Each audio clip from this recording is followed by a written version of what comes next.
Hello friends, welcome back to my channel. Today we've got another empties. I feel like I've not got that much stuff, but I always think that, and then 20 minutes later here we are. So I've got my little basket. I mean, I'd like to say I stop when it's full, but some of this stuff is quite big, and I've also got 3 bottles of dry shampoo, so let's kick off with that, otherwise I'll forget. I've got 2 Batistes. I actually quite liked the blush scent, you know. I used to be tropical or nothing, but I quite liked the blush scent. They're all the same. They're all the same. Did this one say it was going to do something different? No, they're all the same. It's just the classic Batiste. It's my favourite. It's my very favourite, and I go through a lot of dry shampoo, and Batiste is the best. I did also really like the Stafford Scalp Love. This is the thickening one. I talked about this in the favourites because I was really surprised by it. It says, gentle oil absorbing and thickening with hyaluronic acid, refreshes and calms, refresh and calm, which I don't know about that, without dryness and scalp irritation. So if you do get kind of adverse reaction from using a lot of dry shampoo, I know a lot of people get kind of like redness and stuff and like itchy scalps. It's not something that I struggle with because I'm like so oily. But if you're a bit dandruff prone, maybe you've got dry scalp to begin with, I mean, why would you need the dry shampoo? Sensitive scalp. Maybe this might be a good thing for you. I didn't see anything positive, like a benefit for me from that. However, it says that it is a thickening dry shampoo, and I have historically not enjoyed that because it tends to be like you can feel it in your hair. I actually used this today, the last of it, and it's not like that. It's like Batiste in that it's quite powdery. You definitely feel like it's absorbing all of the oil, but it does give you a little bit of a root boost without feeling like you've got loads of product in your hair, like no more than just normal dry shampoo. It doesn't give you that kind of like knotted up stickiness, like you could use it a couple of days in a row and not feel like, oh my god, there's so much gunk in my hair. So I would buy that one again. If it was like, if they were both on the shelf and this one was cheaper than Batiste, I would buy it. If they were the same price even, I would probably buy it. That's saying something. Another hair product, I've got the Shea Moisture 10-in-1 multi-benefit hair mask. I bought this because my daughter thought it was really, really good. She had one that was similar. She really liked it. I used it, thought it was good as well. I bought it when it was on sale in Tesco. I actually would pay full price for this. I think the hair mask was really nice. It made my hair like soft but not like weighed down, and again, I've got oily hair, so it didn't make it feel like heavy. Sometimes when you use a treatment, it can have like an adverse effect. It can kind of end up feeling like it's going to be nicer than next time you wash it. That all washed out nicely. It still kind of felt really lightweight, but it helped with the dryness from my ends when I'd been heat styling it. I don't do a lot of heat styling, but when I do, I really go for it. And the ends do feel a little bit frazzled by the time I rewash. So tonight when I wash my hair, I'm going to put on a pre-treatment. I'll put like oils through the ends. Sometimes I'll put a hair mask on like through the length in the ends, and I'll sleep in it, and then the next morning I'll wash it out.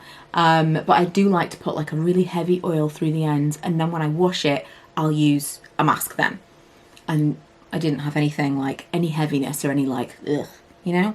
You know what I'm talking about. It's the oiliness, but it's the fine hair. It's a struggle to find a balance of, you want something that's going to make your hair feel clean, you want something that's going to make your hair feel like shiny, and it's going to look in good health, but it doesn't want to, you still want that bounce, you know? And this was nice. This was nice. What else? Have I got anything else that's for hair?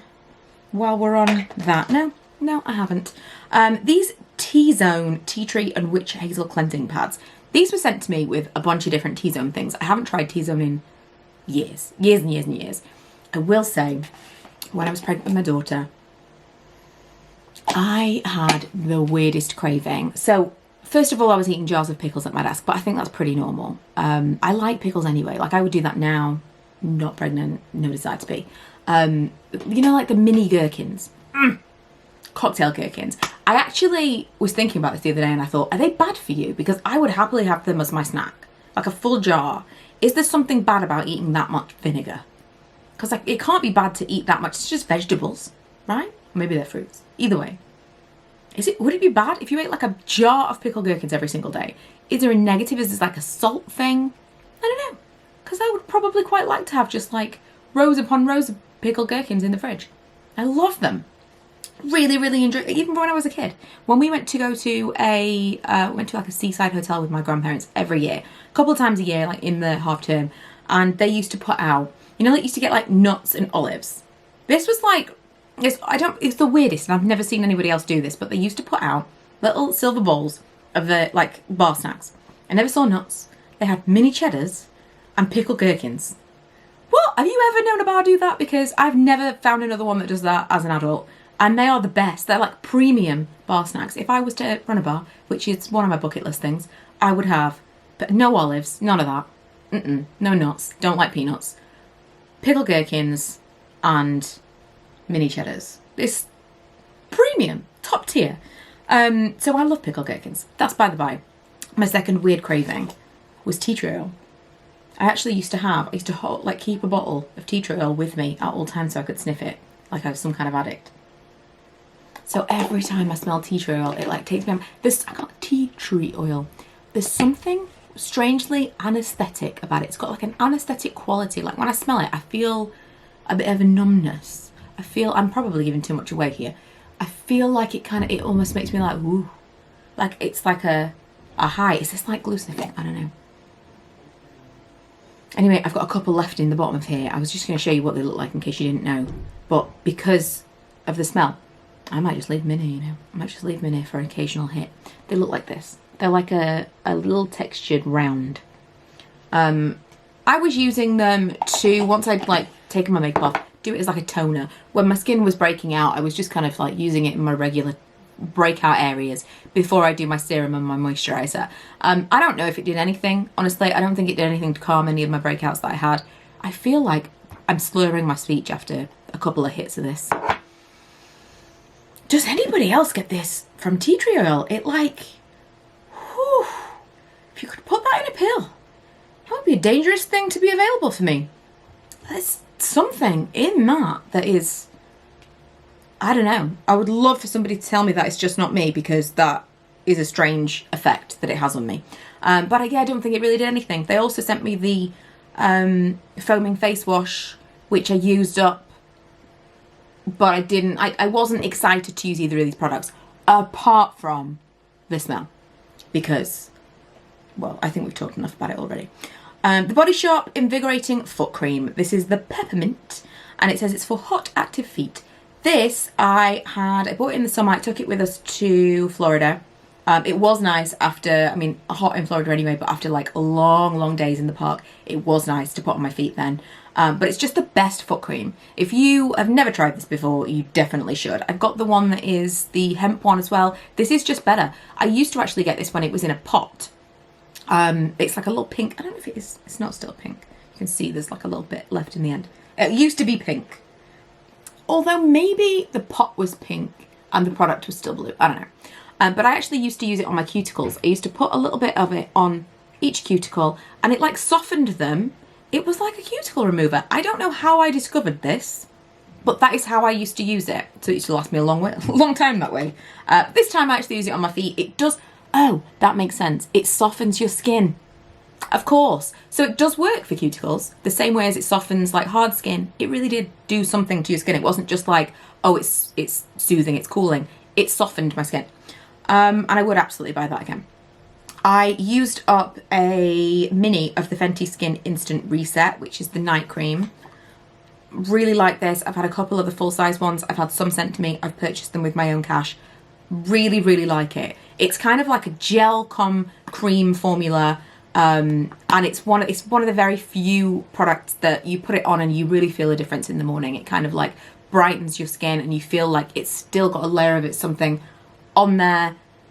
It hydrates. It's nice. It's really nice. It's expensive, but it's something that I would purchase again. The Vitamin Enriched Face Base from Bobbi Brown. This is maybe something that I'm not buying it again soon because it's pricey and I've got things that I need to use up, but it's one of my all-time favorites. I have purchased it multiple times. Again, it has been sent to me as well. It's great. It's, again, weirdly kind of somewhere between a gel and a cream. It absorbs very nicely. The scent, also the scent on this is not going to be for everyone. It's kind of sweet.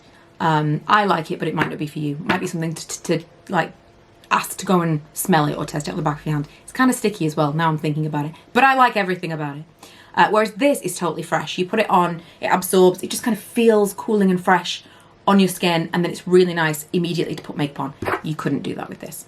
You could definitely put this on underneath makeup. If anything, it's better to do it that way. I don't use this as a night moisturizer because there are very few moisturizers that I think work well with like layering and cosmetic products, and this is designed to be used that way. So especially in the winter, or if you've got particularly sensitive or sore skin, that's when I would pull this out because it's not a day-to-day moisturizer. It's so expensive, and I would use it then. But I kept it just for special occasions when I felt like I needed, not special occasions, but particular occasions when I felt like I needed a bit of extra boost. My camera is flashing at me telling me I've got no battery. I just charged you. Why are you doing this to me? This is the Ameliorate Transforming Body Lotion. I bought a smaller size of this in the summertime. I have had a large one. I have had it sent to me in the past. I have purchased it multiple times myself. It does the job. I don't have the bumpy skin on my legs so much, but I have it on the back of my arms here, like back of my shoulders. It's very rough. And for ages I was like trying to like exfoliate and moisturize it away. And eventually I realized that was just not going to do anything. It's this. I needed something with AHAs. I do use glycolic acid on my body. It's a bit awkward like that. Sometimes I'll get my husband to use like, what's it called? Pixie Glow Tonic on like a cotton pad and do all of my back in areas that I can't reach. I've also got Glow Tonic in a spray bottle for that same reason, but I think it works better when you can like get it off with something. But AHA products are the thing for that. If you've got like that kind of roughness where it's like, it's rough but you can't quite figure out what it is. It's not like bumpy. It's rough. It's strange. It's really difficult to describe. And it does the job. I'm getting only small bottles of this now because I'm really just only using it here and on the tops of my arms. But if you do have, it's called KP. There's a longer word for it. Something Polaris. Keratosis Polaris? I can't find it anywhere on here. But it is particularly good for that. You know what I'm talking about. The chicken skin type thing. You can get it anywhere on your body, and this is a really, really good product for that. And lastly, oh, we might get under the wire with this flashing of my camera. I've got these Caffeine eye patches from Primark, which I used kind of off and on. They were fine. They didn't do anything particularly exciting for me. I won't be in a rush to buy them again, but they were nice. They were cheap, and it was nice to have them in the fridge to just like whack them on if you need a bit of a depuffing situation, because they were only £1.80, and I don't know how, oh, 15, although when I showed them in a haul, someone said that was annoying because it was an odd number, and you would have at one point a time that you would only have one eye, but it's 15 pairs. So would recommend for the price if you are looking for something just like, oh, I'm just going to throw them on, keep them in the fridge, throw them on as and when I feel like I need a bit of a depuff. They were nice for the price, and I don't know really if the more expensive ones do very much. Apart from the mask bar ones, they're amazing. Wow, okay. I'm going to say goodbye then, before my camera actually dies. Thank you so much for joining me for another Empties. I'm going to be back with some New Year content very soon. I'm feeling it. And I'm off work next week, so I've got lots of time to chat with you guys. Otherwise, don't forget to catch up on Vlogmas on my vlogging channel, and I will see you guys in the next one. Bye!